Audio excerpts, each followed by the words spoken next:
शक्तीपीठ महामार्ग रद्द करण्यासाठी धडक मोर्चा।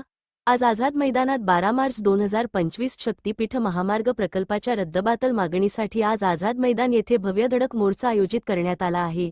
योगदान पोर्टल न्यूजचे क्रिएटर रत्नाकर कांबळे यांनी दिलेल्या माहितीनुसार हा मोर्चा प्रकल्पामुळे प्रभावित होणाऱ्या गावकऱ्यांचे हक्क आणि पर्यावरणीय समस्यांकडे शासनाचे लक्ष वेधण्यासाठी काढण्यात येत आहे। विधानसभा अधिवेशनाच्या पार्श्वभूमीवर हा मोर्चा अधिक महत्त्वाचा ठरणार आहे। सकाळी हजारो आंदोलक आझाद मैदानात जमा होऊन आपल्या मागण्यांसाठी सभा घेतील। स्थानिक नेते, पर्यावरणतज्ज्ञ आणि सामाजिक कार्यकर्ते यावेळी आपले विचार मांडतील। शक्तीपीठ महामार्गामुळे अनेक कुटुंबे विस्थापित होण्याचा धोका आहे, तसेच पर्यावरणीय समतोल बिघडण्याची शक्यता असल्याने स्थानिक नागरिकांनी या प्रकल्पाला तीव्र विरोध दर्शवला आहे। आंदोलकांचा दावा आहे की सरकारने या प्रकल्पाबाबत योग्य तो विचार केला नाही आणि लोकशाही पद्धतीने जनतेशी सल्लामसलत केलेली नाही। सभा संपल्यानंतर आंदोलकांनी पुढील रणनीती ठरवून सरकारवर दबाव आणण्यासाठी ठोस पावले उचलण्याचा निर्धार केला आहे।